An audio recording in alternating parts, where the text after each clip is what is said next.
Chapter 12, From Jezreel to Horeb. This chapter is based on 1 Kings 18:41 to 46, 19:1 to 8. With the slaying of the prophets of Baal, the way was opened for carrying forward a mighty spiritual reformation among the 10 tribes of the northern kingdom. Elijah had set before the people their apostasy. He had called upon them to humble their hearts and turn to the Lord. The judgments of heaven had been executed. The people had confessed their sins and had acknowledged the God of their fathers as the living God. And now the curse of heaven was to be withdrawn, and the temporal blessings of life renewed. The land was to be refreshed with rain. "Get thee up, eat and drink," Elijah said to Ahab. "for there is a sound of abundance of rain." Then the prophet went to the top of the mount to pray. It was not because of any outward evidence that the showers were about to fall that Elijah could so confidently bid Ahab prepare for rain. The prophet saw no clouds in the heavens. He heard no thunder. He simply spoke the word that the Spirit of the Lord had moved him to speak in response to his own strong faith. Throughout the day, he had unflinchingly performed the will of God and had revealed his implicit confidence in the prophecies of God's word. And now, having done all that was in his power to do, he knew that heaven would freely bestow the blessings foretold. The same God who had sent the drought had promised an abundance of rain as the reward of right doing, and now Elijah waited for the promised outpouring. In an attitude of humility, his face between his knees, he interceded with God in behalf of penitent Israel. Again and again Elijah sent his servant to a point overlooking the Mediterranean to learn whether there were any visible token that God had heard his prayer. Each time the servant returned with the word, "There is nothing." The prophet did not become impatient or lose faith, but continued his earnest pleading. 6 times the servant returned with the word that there was no sign of rain in the brassy heavens. Undaunted, Elijah sent him forth once more, and this time the servant returned with the word, "Behold, there ariseth a little cloud out of the sea, like a man's hand." This was enough. Elijah did not wait for the heavens to gather blackness. In that small cloud, he beheld by faith an abundance of rain, and he acted in harmony with his faith, sending his servant quickly to Ahab with the message, "Prepare thy chariot, and get thee down, that the rain stop thee not." It was because Elijah was a man of large faith that God could use him in this grave crisis in the history of Israel. As he prayed, his faith reached out and grasped the promises of heaven, and he persevered in prayer until his petitions were answered. He did not wait for the full evidence that God had heard him, but was willing to venture all on the slightest token of divine favor. And yet, what he was enabled to do under God, all may do in their sphere of activity in God's service. For of the prophet from the mountains of Gilead it is written, Elias was a man subject to like passions as we are, and he prayed earnestly that it might not rain. And it rained not on the earth by the space of 3 years and 6 months. James 5:17. Faith such as this is needed in the world today. Faith that will lay hold on the promises of God's word and refuse to let go until heaven hears. Faith such as this connects us closely with heaven and brings us strength for coping with the powers of darkness. Through faith, God's children have subdued kingdoms, wrought righteousness, obtained promises, stopped the mouths of lions, quenched the violence of fire, escaped the edge of the sword, out of weakness were made strong, waxed valiant in fight, turned to flight the armies of the aliens. Hebrews 11:33-34. And through faith, we today are to reach the heights of God's purpose for us. If thou canst believe, all things are possible to him that believeth. Mark 9:23. Faith is an essential element of prevailing prayer. He that cometh to God must believe that he is, and that he is a rewarder of them that diligently seek him. If we ask anything according to his will, he heareth us. And if we know that he hear us, whatsoever we ask, we know that we have the petitions that we desired of him. Hebrews 11:6, 1, John 5:14, 15. With the persevering faith of Jacob, with the unyielding persistence of Elijah, we may present our petitions to the Father, claiming all that he has promised. The honor of his throne is staked for the fulfillment of his word. The shades of night were gathering about Mount Carmel as Ahab prepared for the descent. It came to pass in the meanwhile that the heaven was black with clouds and wind, and there was a great rain. And Ahab rode and went to Jezreel. As he journeyed toward the royal city through the darkness and the blinding rain, Ahab was unable to see his way before him. Elijah, who, as the prophet of God, had that day humiliated Ahab before his subjects and slain his idolatrous priests, still acknowledged him as Israel's king. And now, as an act of homage and strengthened by the power of God, he ran before the royal chariot, guiding the king to the entrance of the city. In this gracious act of God's messenger shown to a wicked king is a lesson for all who claim to be servants of God, but who are exalted in their own estimation. There are those who feel above performing duties that to them appear menial. They hesitate to perform even needful service, fearing that they will be found doing the work of a servant. These have much to learn from the example of Elijah. By his word, the treasures of heaven had been for 3 years withheld from the earth. He had been signally honored of God as, in answer to his prayer on Carmel, fire had flashed from heaven and consumed the sacrifice. His hand had executed the judgment of God in slaying the idolatrous prophets. His petition for rain had been granted. And yet, after the signal triumphs with which God had been pleased to honor his public ministry, he was willing to perform the service of a menial. At the gate of Jezreel, Elijah and Ahab separated. The prophet, choosing to remain outside the walls, wrapped himself in his mantle and lay down upon the bare earth to sleep. The king, passing within, soon reached the shelter of his palace, and there related to his wife the wonderful events of the day and the marvelous revelation of divine power that had proved to Israel that Jehovah is the true God, and Elijah his chosen messenger. As Ahab told the queen of the slaying of the idolatrous prophets, Jezebel, hardened and impenitent, became infuriated. She refused to recognize in the events on Carmel the overruling providence of God, and, still defiant, she boldly declared that Elijah should die. That night, a messenger aroused the weary prophet and delivered to him the word of Jezebel. So let the gods do to me, and more also, if I make not thy life as the life of one of them by tomorrow about this time. It would seem that after showing courage so undaunted, after triumphing so completely over king and priests, beasts, and people, Elijah could never afterward have given way to despondency, nor been awed into timidity. But he who had been blessed with so many evidences of God's loving care was not above the frailties of mankind, and in this dark hour his faith and courage forsook him. Bewildered, he started from his slumber. The rain was pouring from the heavens, and darkness was on every side.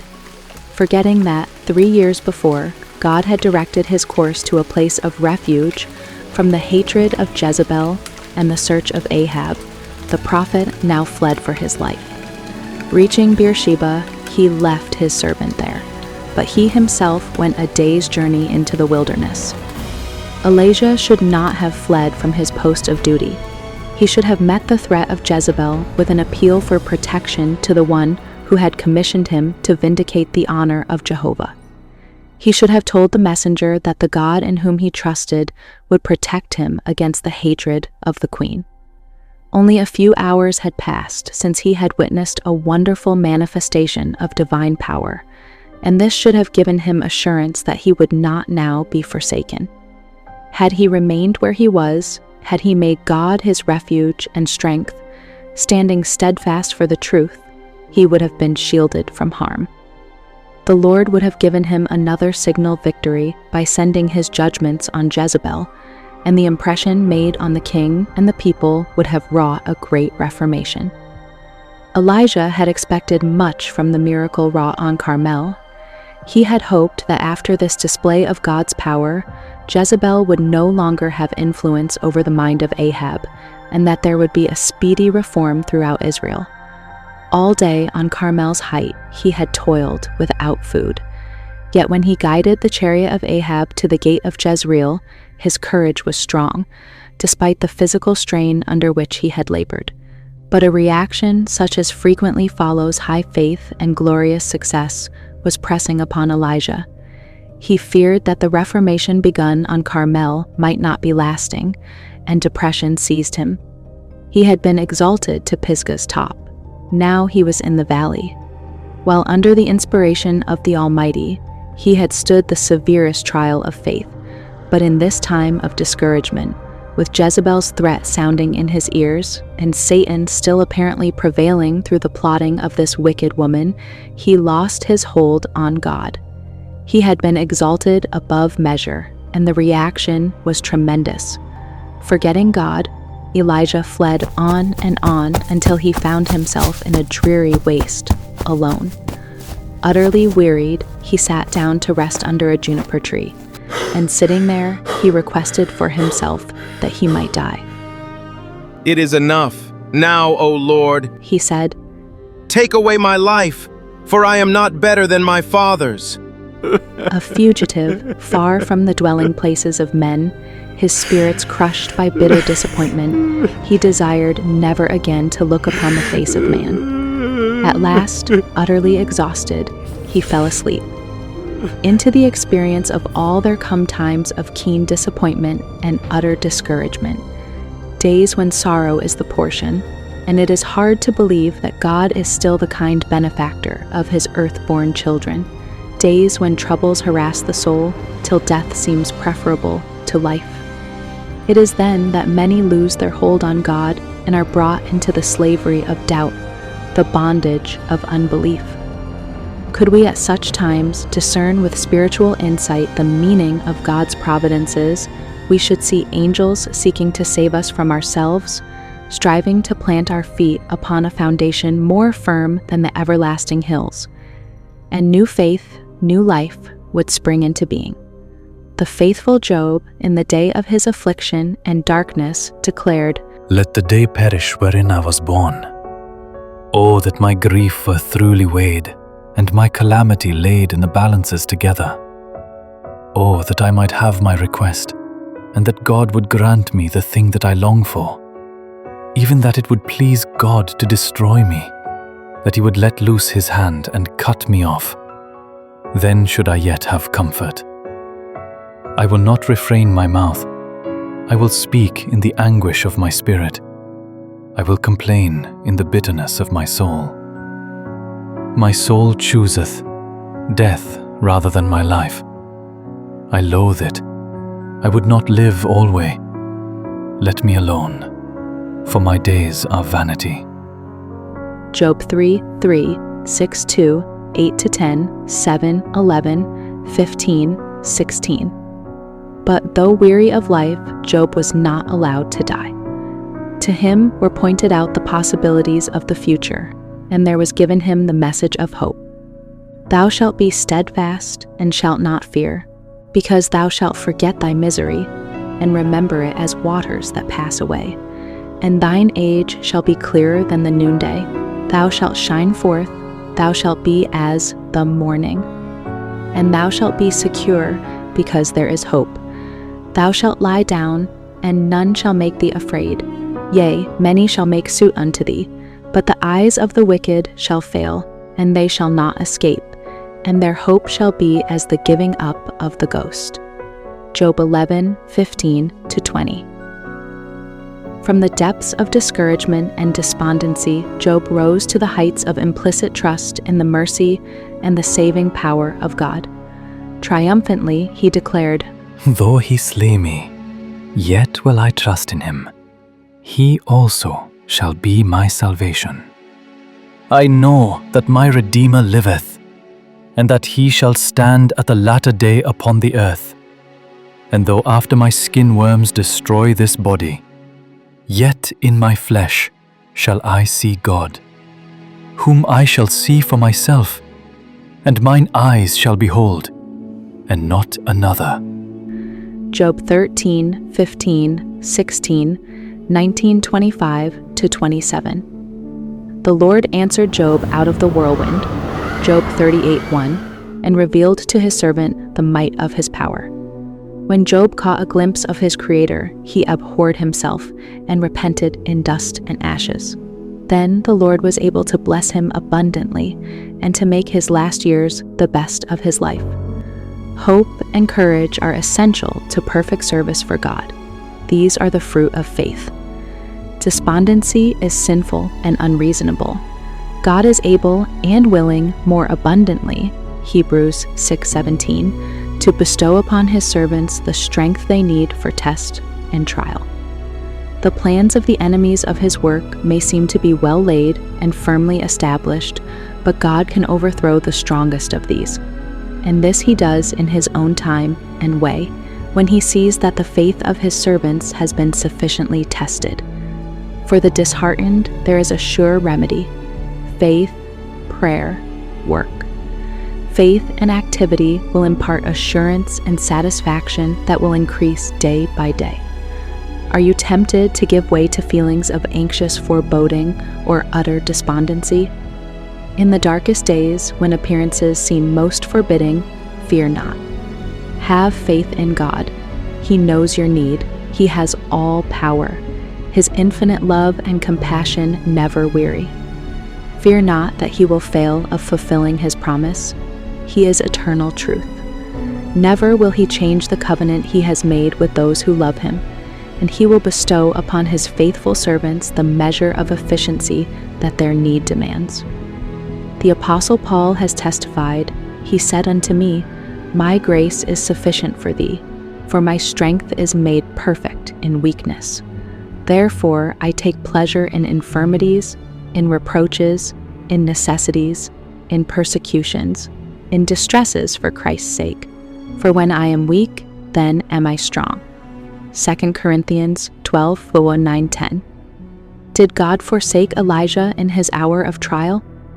Oh no, he loved his servant no less when Elijah felt himself forsaken of God and man than when, in answer to his prayer, fire flashed from heaven and illuminated the mountaintop. And now, as Elijah slept, a soft touch and a pleasant voice awoke him. He started up in terror, as if to flee, fearing that the enemy had discovered him. But the pitying face bending over him was not the face of an enemy, but of a friend.